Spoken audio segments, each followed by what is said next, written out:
Hello, everybody, and welcome to this episode of Board Chats presented by our friends, Concert Golf Partners, boutique owner-operator of private golf and country clubs nationwide.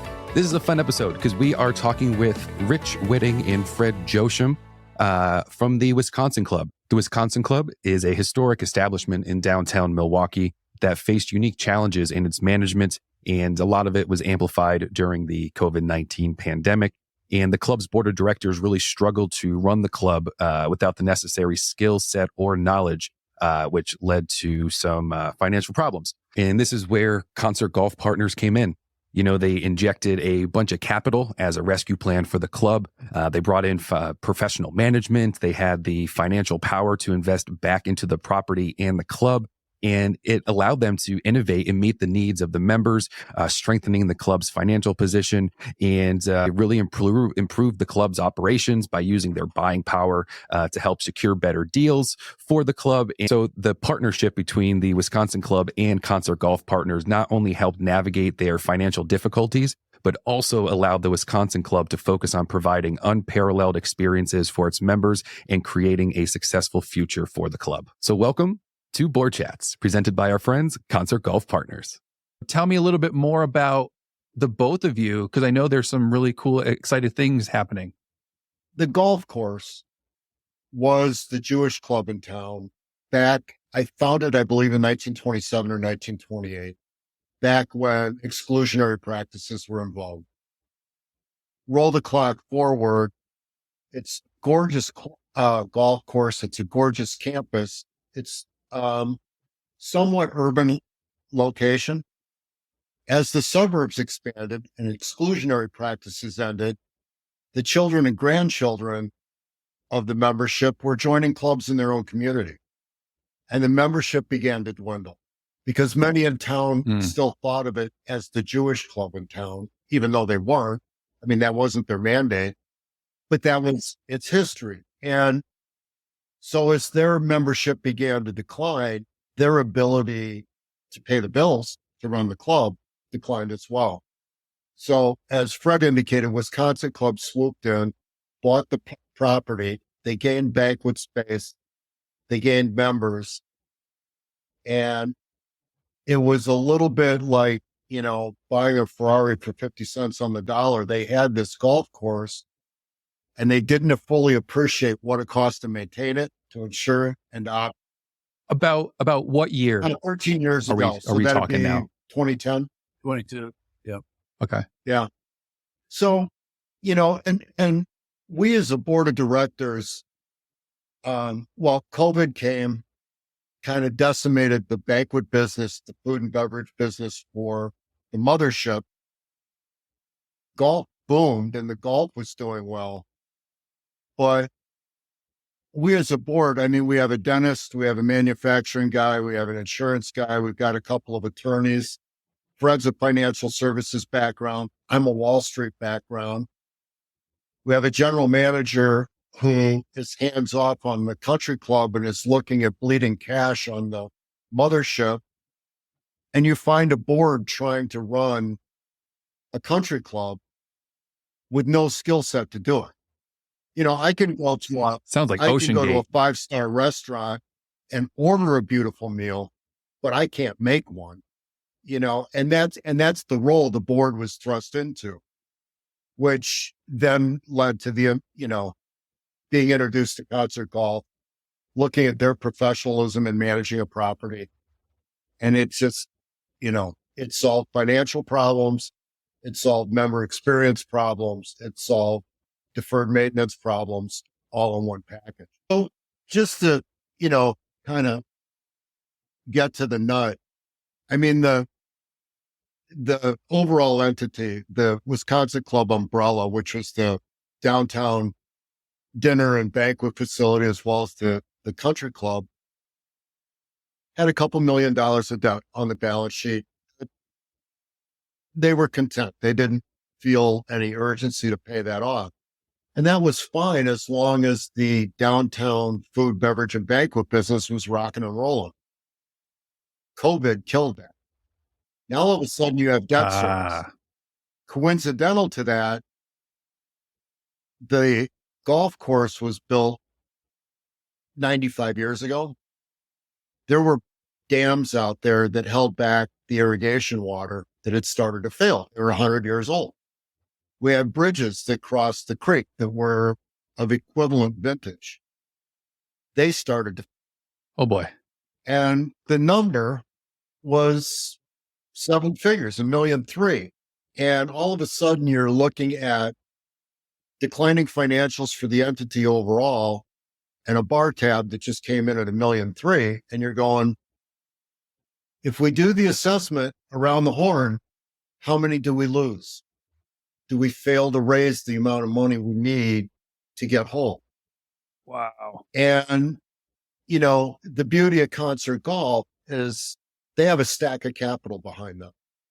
They can come in and say, okay, there's a return on investment over time, but we have the capital to address it now. We didn't have that facility. That was sort of the straw that broke the camel's back that said, okay, no more treading water on our own. We have to find a more realistic solution. Well, and I would say, because Rick was part of the group, one of the things is a board before, and I'm talking of both clubs, they really didn't understand the internal mechanics. We weren't supposed to. We were supposed to approve or disapprove needs. When we started getting into what Rick's talking about, long-term studies, and I'm talking 10 and 20 years out of capital need, the number was huge. I mean, right on down to, because you're talking about 2 old historic clubs. And when you started looking at that, and then you started looking at, well, how does the thing float? Was it dues? Is it different stuff? To Rick's point, places where you wanted to go, if you were going to have a company party or a wedding or a bar mitzvah or whatever it is, you want to be in this environment.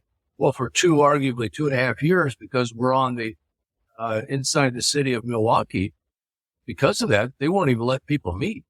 So you're losing hundreds of thousands of dollars a month in revenue.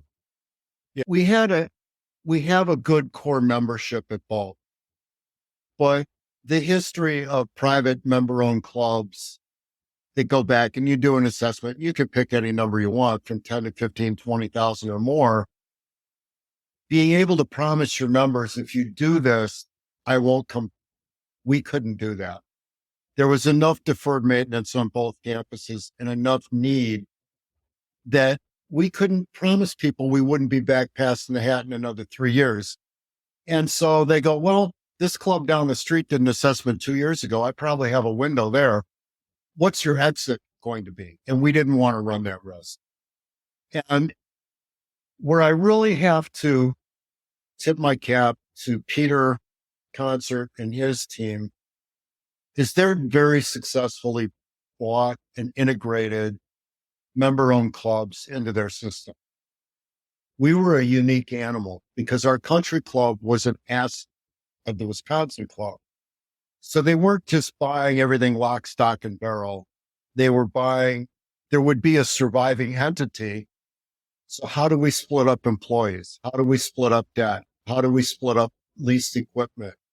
How do we do reciprocity between the 2 memberships? Peter and his team really had to think outside the box, come up with innovative solutions. We'd kick them back and forth, would wrestle with them, but they never threw in the towel and said, oh, this is too complicated. We're going to go look for the next thing. They're like, we're committed to doing this with you, but we're really going to have to think this through so it works to everybody's benefit. I think at the end of the day, they hit the nail on the head. So I come from a business background and analyzing business models. So I could do the financial end of this transaction, no problem. But I needed to know if the people at Concert were just hard-nosed good business people or if there were human beings as well. And on the very corner of the golf course property as a home, and the guy living in that home started working for the Legacy Country Club when he was like 15 years old. He's now in his mid to late 70s. And he was the Mr. Fix-It. He knows where every nut, bolt, screw, light switch in the entire property is. And at one time or another, he either built it or fixed it. He's retired, and his deal on a handshake with the original founding club was he could live in that home for the rest of his life. And when Wisconsin Club bought the golf course, they continued that handshake. Bob can live in that house for the rest of his life, even though he's retired. And when I told the guys from Concert about it, they said, no problem. If Bob is important to your membership, then Bob's important to us. He can stay put, rent free. He can live in the house for the rest of his life.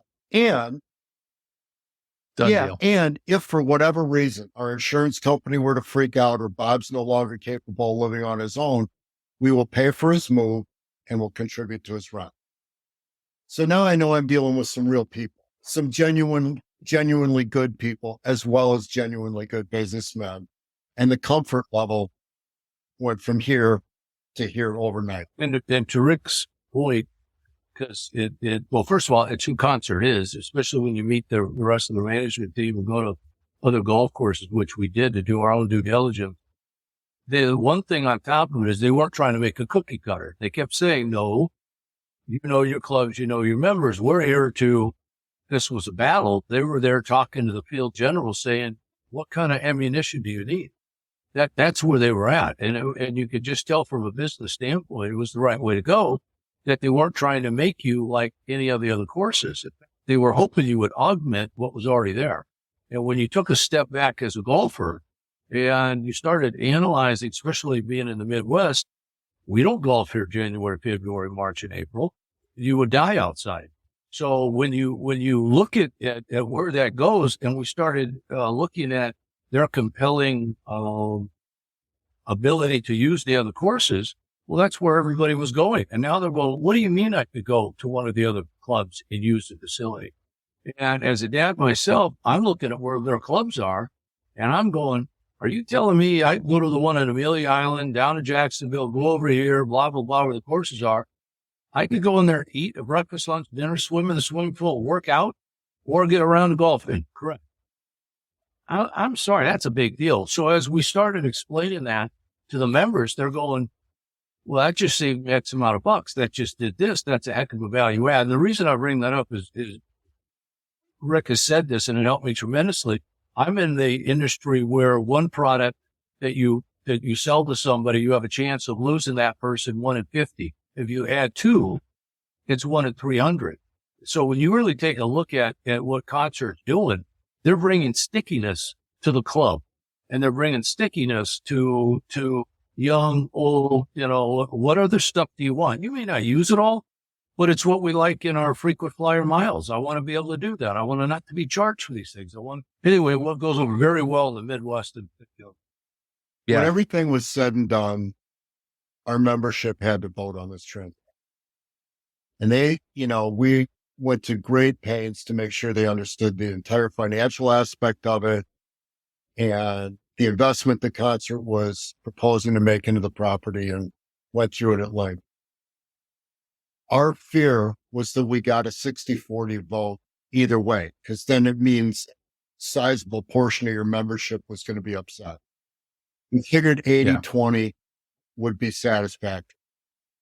We had 97.5% vote for this, to approve this.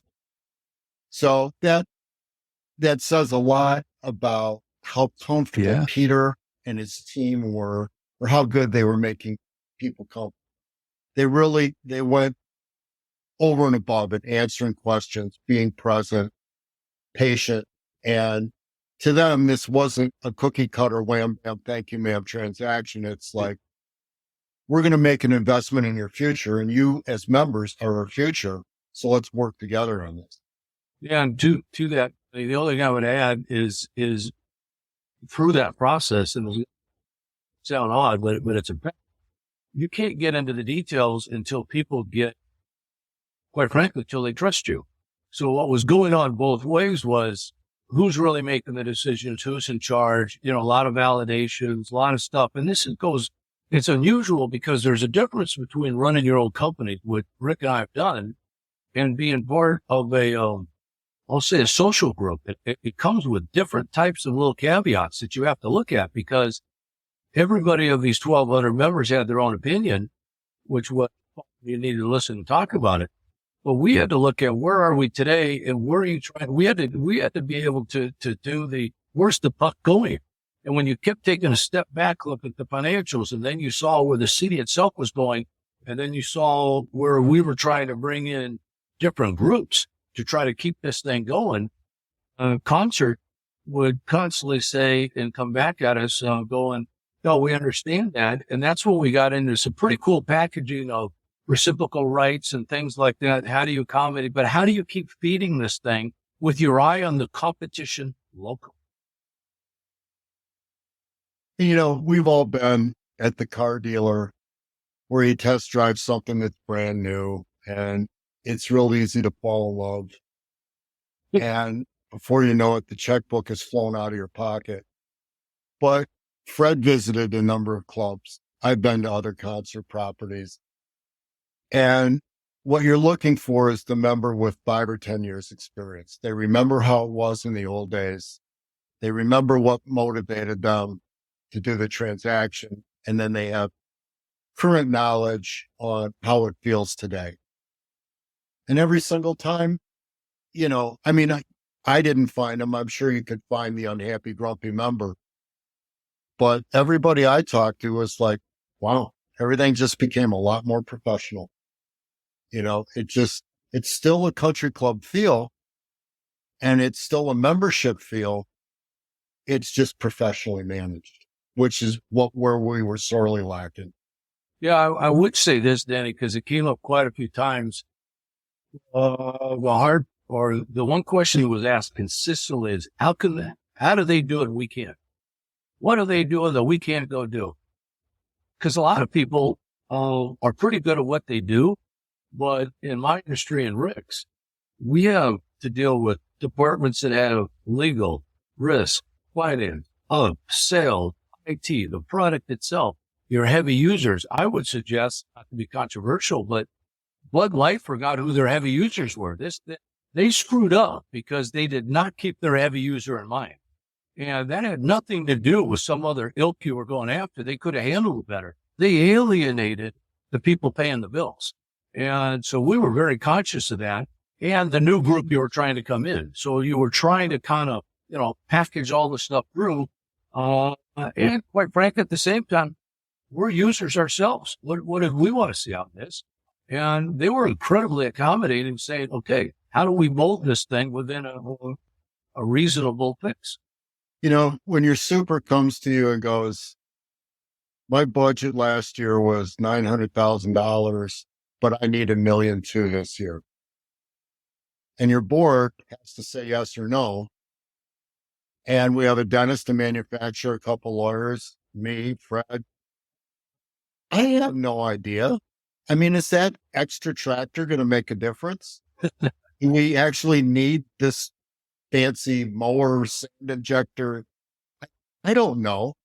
But Concert they own enough clubs. They've been around the industry long enough. They can go, yeah, this is the correct budget for this many acres with this kind of equipment. They've got a reference point. They're professionals as opposed to amateurs. And so to Fred's point earlier, when our members would come back and go, well, how come they can make money at this and we're struggling? It's because they're good at it and we're not. Well, Rick, we got Rick saw early on, and we were looking at the numbers. And I remember they came back, it was on the course itself, and they go, hey, okay, you just bought a $500,000 tractor. And, with all the elements to it, without a shed, by the way, which is a whole other issue.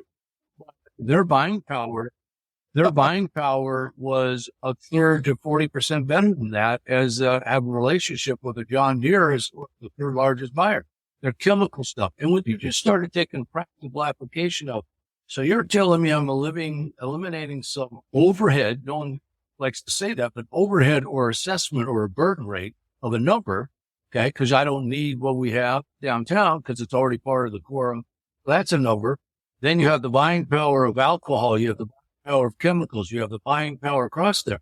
Time it was done, even on the back of the envelope, you were looking at, $600,000 or $700,000 of annual savings that, I'm sorry, falls right to the bottom line. There is a subtle nuance too that Fred mentioned earlier. Wisconsin Club was constructed as a nonprofit. If you do more than 15% of your revenue from non-members, you run afoul of the IRS and you risk losing your nonprofit status. So we had handcuffs on in terms of how much business we could do. If you needed to drive more revenue to keep things alive and you're already as deep in the share of wallet as you can be with your members, you're handcuffed into how many events you can have on Monday, how many outside weddings, blah, blah, blah. Concert content, hey, they're in this business to make money. And I'm a capitalist at heart. I don't have a problem with that. So, to the extent that they can drive outside, introduce the club to non-members, have events there, it supports your membership, it brings in revenue, it keeps your staff engaged. It's all good, but it's somewhere where we couldn't go. Can you go into kind of what the debt situation was? Like where were you guys at in the waters? We had the ability under our bylaws to borrow $6 million, and we had a little somewhere between $3 and $4 million in debt. So we had room according to our bylaws. But a lender would look at your current income statement with what COVID had done to food, beverage, and banquet business, and they go, "You're bleeding money quarterly and you want us to lend you more?" I'm not so sure that's a good idea. In fact, we're starting to get a little nervous about how much you already owe us. So I felt our capacity we needed capital, and to borrow capital to me was a non-starter. I grew up in an investment world where everything is sooner or later cyclical. Golf was enjoying an extraordinary boom. I hope it continues. There will be some stickiness to the number of new golfers that have come. But just give us a garden variety recession, golf, country club membership. That's a discretionary expenditure. It's one of the first things to get crossed off the family budget. It seemed like for us to go more in debt, things were on the golf side of the world as good as it could possibly get. It seemed like a very, very high risk proposition to me. So bringing in outside capital in one form or another was, to my way of thinking, the only way of getting home.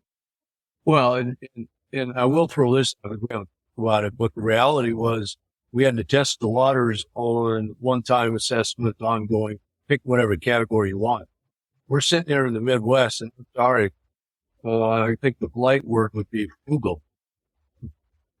A lot of frugal people. And when you put it to them, they said, well, what's it going to take to keep it? To Rick's credit, he said, well, let's hit everybody with a one-time assessment on the category you're at. Watching the reaction of not only the board members, but some of the other was like a dog figuring out they were going to the vet. It didn't go over real well. And like every other club, we're blessed with a number of very successful, very wealthy members. And so you make, prior to engaging with concert golf, you make the rounds there and you go, so what do you think, guys? 10 of us put up $500,000 a piece, $5 million. We buy the country club back. We run it member owned. And every single one of them, and I talked to more than 10 people, it's like, the only reason I am where I am is I'm good at what I do. I have no assurances I'd be good at running a country club.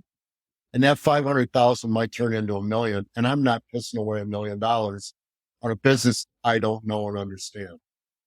End of story. There just wasn't the appetite to do it. And then at that point, it just takes the fun away from the club. So now, no, seriously, because then now if you keep going to the club, but then you get that hit of like, oh yeah, but now it starts going to business again. You don't get that hit of like, dopamine as you go to the club anymore. Now it's more of like where, a lot of people, especially younger people my age, I don't want to have to join a board and a committee to talk about the burgers and the thing. Like, I just want to know it's like resort style. Everything's going to be taken care of. Like, cause to me, like joining a club is you're joining the tribe. You know what I mean? Like each club has its own vibe. So I think some of the fear coming in also is, people think change, someone's going to buy us out or, whatever is going to happen. It's going to completely change. It's like, no, everything's going to be the same. Like the front, like all it's going to be the same. Just the stuff that you really don't care about. Like, we're going to make sure the burgers are like the best meats. We're going to make sure, we have the long-term vision, and we're going to work on getting a water park or more for the kids, because we know it's a little bit more family style now. And it's that sort of route. And it's like, oh, we have, Uncle Al is in Arizona, and they also have, they're near Amelia Island. Now it is nice having that relationship.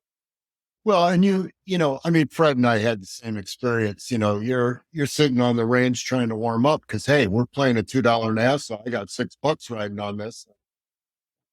Well, I've been duck hooking my 7-iron, and I got to figure that out in the next 15 minutes. And you got members tapping you on the shoulder going, hey, the shoe shine guy really doesn't know what he's doing. Or the towels in the locker rooms, you got to fix. Why? Well, you're on the board. Well, I'm sorry. Have you, now I can just go, Concert Golf owns it. Go talk to the general manager. He'll listen to you and he'll fix it. I don't have to get involved in that level of granular nonsense. And probably not even that, hey, excuse me. Can 1 second. But I know, I was assuming there'd be the other people who you can almost feel like the room changes if you walk by, or like they change their conversation, or they feel like they are on edge. Like it's like that opposite too, where so you have the upfront people, then you have the people who might stand off or watch what they say or invite you to things or take things a different way. It totally changes the whole dynamic. The other thing we found out real quick is because this is it's a social thing, and most of these people, you were talking about 2 clubs over 100 years old, and their second, third generation families. Guess what? I don't know what the proper term is. Call them clicks, call it whatever you want. Well, now with email and social media, they weren't hesitating talking to each other. So one of the other thing was you needed to get in front of who was originally pinning this stuff, feel them out, and try to reverse engineer, divide, and conquer. So part of the attack plan was, let's make sure we find these entities, feel them out, leak the right data to them, let them get exposed to the other courses that have gone through this stuff, and make the boogeyman go away. That was critical. Fred did an awesome job. The rest of the board did an awesome job. And I was really monstrously impressed through the whole education thing prior to the vote. We've got smart, we've got engaged members who weren't fully aware of just how tenuous some of the financials have become. And I was getting 25 emails, 15 texts a day as we started to put this out. And I know Fred was too. Some of them were angry. How dare you suggest selling our country club? And you get on the phone with these people and you start talking to them and you say, well, here's where we are. Here's what the options are. Here's what the outcome of those options would be. What's a better idea? I'm listening. And 97.5% voted to do it. But when you really engaged people one-on-one, and it was no longer the club that you showed up, you paid your bill when it came on time, but you actually had to invest some of your own thought into and some of your own judgment. People were really, really engaged and interested and wanted to do the right thing, however you define that. All right. I will throw this out. The numbers is what most of us that have been exposed to buying and selling, mergers, acquisition, new product rollouts, whatever you want to call it, we're used to it on a daily basis. Many people aren't. They're told what to do, they do it, and so on. Well, a lot of boards operate that way. And I would tell you, had this opportunity, which it did pop up 2 or 3 years ago, we didn't have the right makeup on the board. This would not have. There's no doubt about it. Things happen quickly. Can happen quickly. Well, let's talk about an event that's coming up just because it's interesting, is that the downtown club. Now, our whole mantra was, let's save both clubs. Let's make sure they both go for another 100 years. So that was a simple thought. And then we forced everybody to go, what's it going to take to have both these entities continue to buy and sell from each other, act as feeder groups, but then attack? Quite frankly, it was like playing a big game of Risk. How do you go out there and attack the other opportunities these people have to go to? But for instance, this next year, 24, we got the RNC coming in. Because of the physical location of our downtown club, we're inside not only the inner built security-wise, we have a fleet of limos, trucks, and buses that can move 1,000 people an hour. That value is driving potential to drive hundreds of thousands of dollars an hour that will get a club through the next 2 to 3 years. Well, guess what? These people are coming from every state and country. They're coming during a time they might want to go golfing. So now we're going, wait a minute, downtown club looks great. How do you drive the traffic over to, 6 miles away to a country club? Now start packaging that stuff. It'll be pretty funny the first time a member doesn't read their email and thinks they can just show up for dinner and it's inside a security zone and somebody with a very large personnel unit behind him says, you will not enter here. Do you know who my father was? Right. Do you? Member number 2. That is exactly right. The whole genesis of this thing was interesting because it was probably 3 years ago. I get a call out of the blue, and we've heard nice things about your club. Would be interested in buying a club in Wisconsin. What do you guys think? Hard no, Peter. We're doing fine. I appreciate your interest. And good businessmen that they are, maybe once a quarter, once every 4 or 5 months, either Peter or somebody else from Concert would call, just checking in to see how things are going. I mean, we're all muddling through the pandemic, blah, blah, blah. You guys still all right? How's your golf business? How's this? How's that? We'd have a nice conversation. I could compare notes against how their properties were working. And the day came that, Peter called and it's like, hey, Peter, I think we need to talk. We've gotten to that straw on the camel's back that I don't know if we can do this on our own anymore. We need outside capital. And they were extremely professional once that conversation took place. Well, and look at Concert and their team. And Peter will be the person, if not him, at the team. And he obviously picked the team, so he's the Jedi. But and they're great, wonderful kids. The rest of it on there, but I will tell you that it was just the way they went about it. But prior to that, I think Peter would be the first to tell you that it wasn't just Concert happened because of his exposure to Arnold Palmer worldwide. And you're talking about a brand image, person's name, how you went about it to get tutelage under one of the best, then start your own. It was those types of elements that you're pulling along. So we're hoping that the next 2, 3, 5 clubs they bring in add to the group, and this thing just gets stronger and stronger. But Fred makes a great point. Whether it was Jordan Peace or Lincoln or Jake, I mean, Peter's assembled a really strong team. Very. And I'd be scratching my head going, I don't know how we get over this next hurdle to make this work. And they would be very upfront. We don't know either, but we're going to figure it out. And they did. They really did the work. Well, and I'll throw this, Daddy, because to not say it wouldn't be fair. We weren't exactly nice on all the stuff that was going on. I mean, I'm sorry, part of our jobs was to push hard. So poor Ricky had a lot of that. As they said, I was kind of the front of the spear, but he had the weight behind it, pushing it. And but that had to happen. And the reason I say that is that if you don't go to that level, you don't know. And those same people who are asking questions, you can't look them in the eye and have a pretty guttural conversation. Because if you don't get to that level, you're not really talking. You know, when we presented this to the membership, the most common questions were why? Well, the financials spell that out. Why now? Again, it's back to the financials. It's back to where we are in the cycle.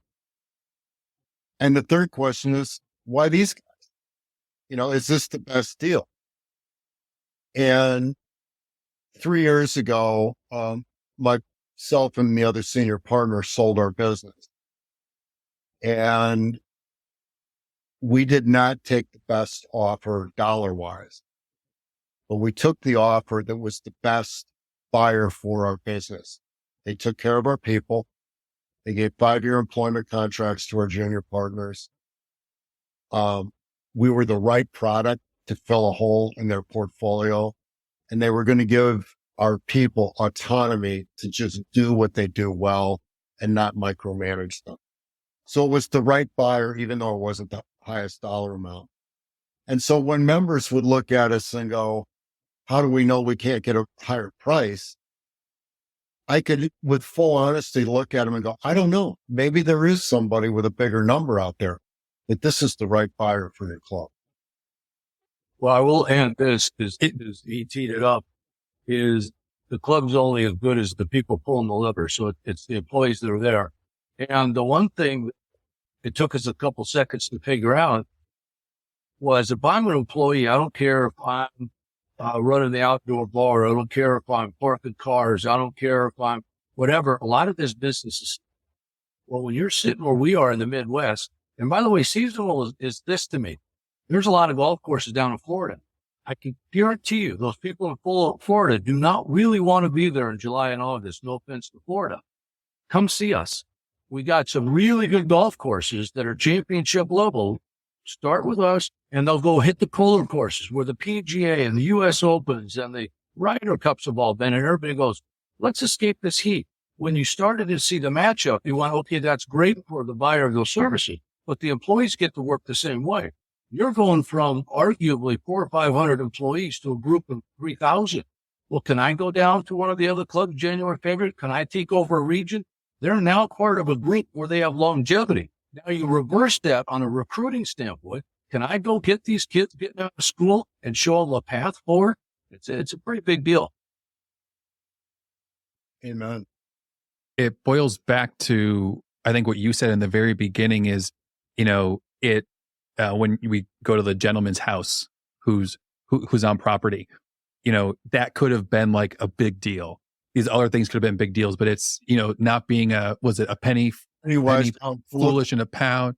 Yeah. I always hate saying it, but it's like, there's bigger fish to fry. Like there's so much else to worry about. Like why it goes back to then, why a lot of boards aren't great. It's, yeah, but the burger was better when we got the sesame seeds from, Burger King. Trust me, we heard that.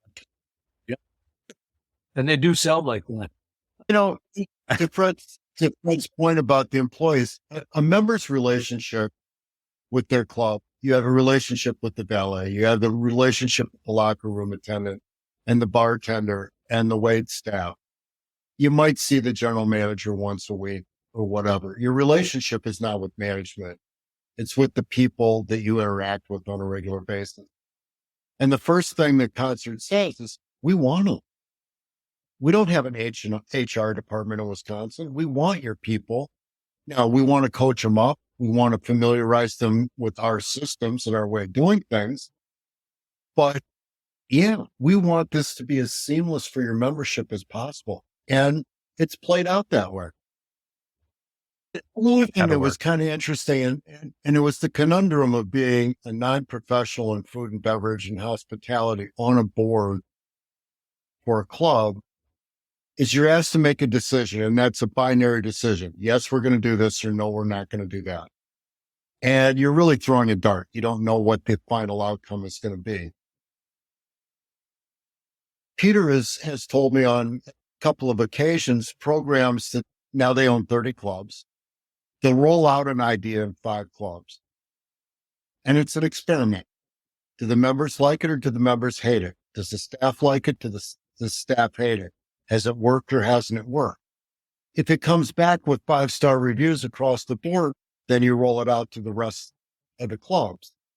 But you have an opportunity to incubate ideas as opposed to just throwing that dart crossing your fingers and going, it better work or somebody's going to yell at me, you know. Well, and this is me just being like the outsider too, is in a position like that. If I'm part of this club group and then all of a sudden you're one of like the 4 test clubs that gets to try something, you can now go to the members, or the members can now be like, oh wait, not every club's doing this. We get to be we get to be the test now. That makes it like a little bit more of like a cool exclusive thing. Like to me, like that's where my head goes for some of the, how to make the front facing stuff Well, and I think in a lot of member owned clubs, things don't happen because everybody fears making a mistake more than they appreciate the possible upside. So boards go, well, that was an interesting idea, but we're not going to do it because I don't want to be responsible for a mistake.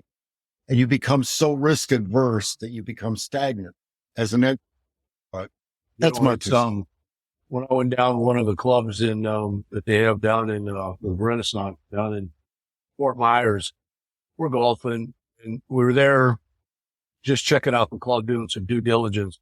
And I'm handed this little, 3x10 thing. And on it, it was basically just a card that showed everything was being asked of tomorrow.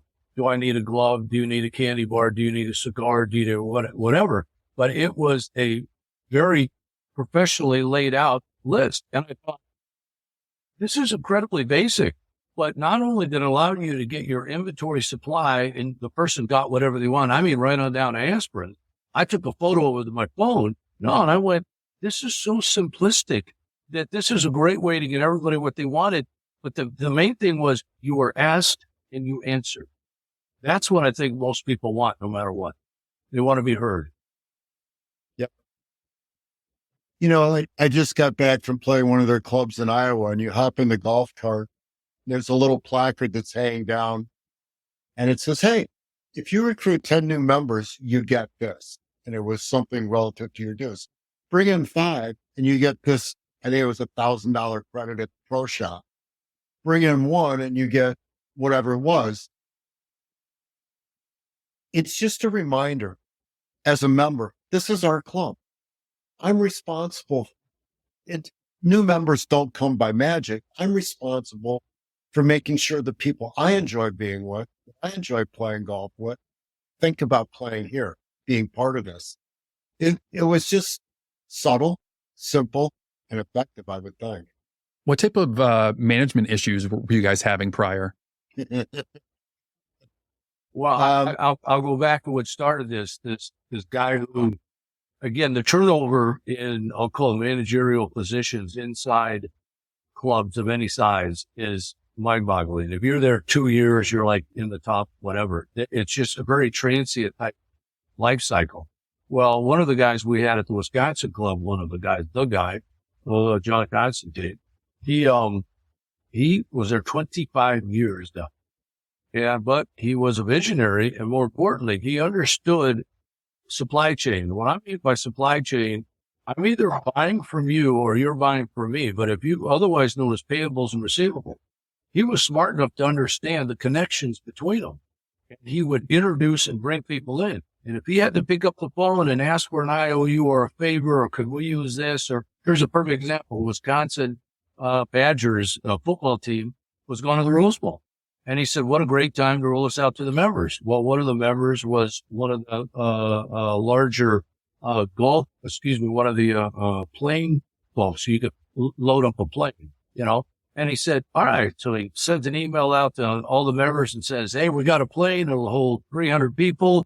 You get the tickets to go into the parade at the Rose Bowl parade. Who's in? And I mean, an hour and a half later, 300 people signed up. You went and got another plane. And the reason I bring that is that's the type of buying power you get, but that's the type of stuff. Now you take those type of lessons learned and start to apply it to this. where there's a, hey, you got a football championship going on. Oh, hold on now. You got that thing called the Masters. Isn't there a course right there? Yes, there is. You start patching that stuff up, and it's a pretty unique offering. Fred is absolutely right. John Constantine was charismatic, innovative in the way he thought, not afraid to try things. When he decided it was time to retire, much like the NFL, it's like next man up, right? So the guy who was the assistant general manager and ran the City Club became general manager. And he was perceived as being City Club centric, fair or unfair. That was the perception. And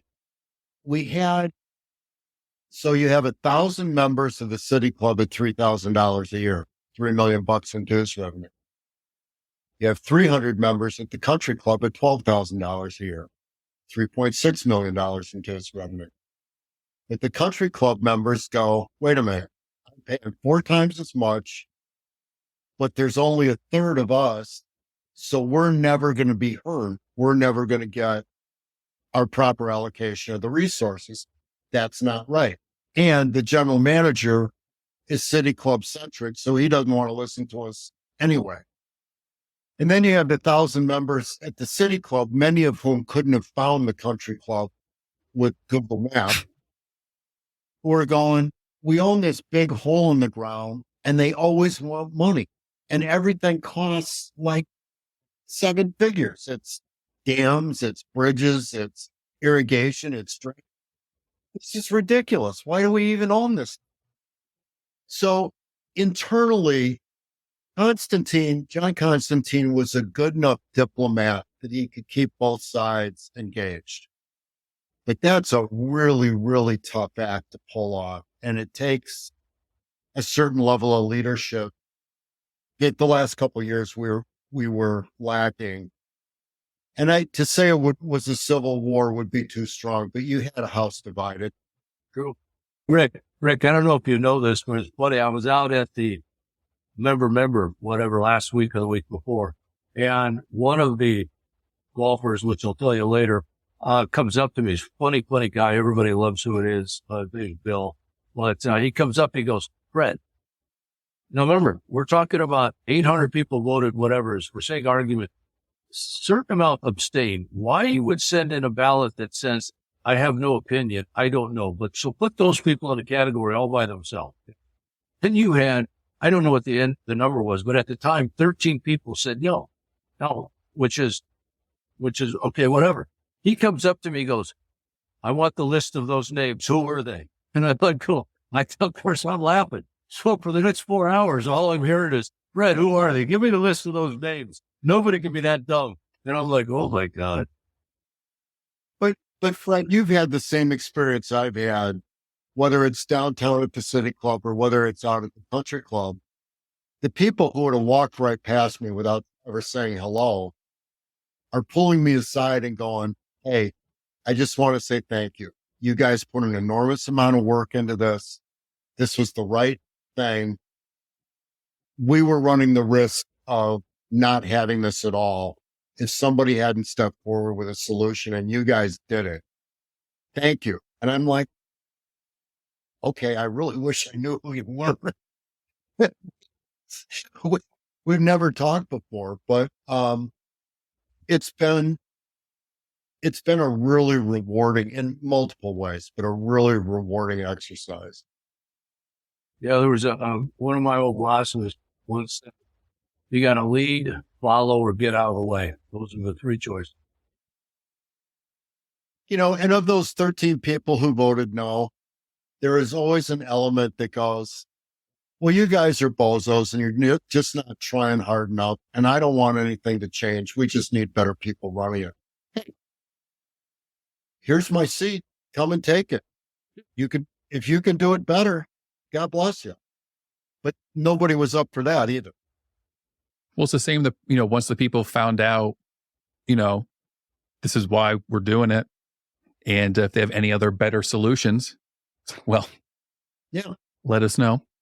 Well, it's very interesting when you say, if you think that this could be done better, we're always looking for candidates for the board. Would you be interested? Oh, no way. No, I don't have time for that. Well, okay. Then I really don't have time to listen to you either. See ya. So. Yeah. But so Concert, we closed on the transaction June 5th. Concert's owned the club for less than a month. And the only thing I get now in terms of pushback, and it's not even pushback, but it's like, where are these guys? How come they're not like crawling all over the place? And I'm like, because they want to stay in the background. This is your club. They're just here to make sure it operates the way you want it to operate.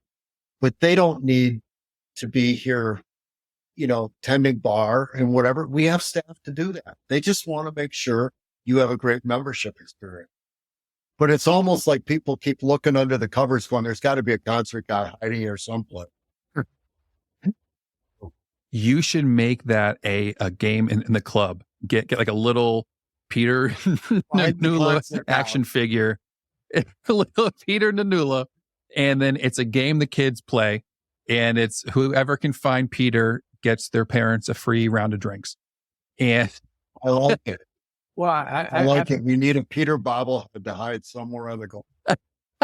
I will tell you that one of the things that was completely different that people have to realize, there is a difference. When you go play pickleball or bocce or, swimming or working out or golfing, you're with a group. And over time, you're spending a lot of time with them.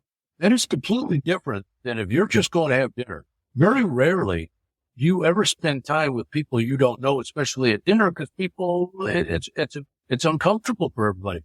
But when you're golfing and you're in these formats or you're playing pickleballs and the rest, by de facto, you're dealing with somebody on the other side. You're instantly get introduced to multiple entities. One of the things I like what Concert's doing and they're looking at is, wait a minute, we got 30 clubs. Could we have round robins? Could we compete them against each other? Can you start doing your own NCAA type thing? I mean, you start looking at it from that vantage point, you go, where could this thing go? The ethos in our business was if you aren't growing, you're dying. And, when you have people who just don't ever change the club, don't ever do anything different, let's not make any decisions, that's not growing. And eventually you're dying. Hope you all enjoyed that episode of Board Chats presented by our friends Concert Golf Partners. If you're interested in recapitalization or learning more, head on over to concertgolfpartners.com and make sure to connect with Peter Nanula on LinkedIn. And don't forget to listen to the plenty of other Board Chat episodes here on Private Club Radio.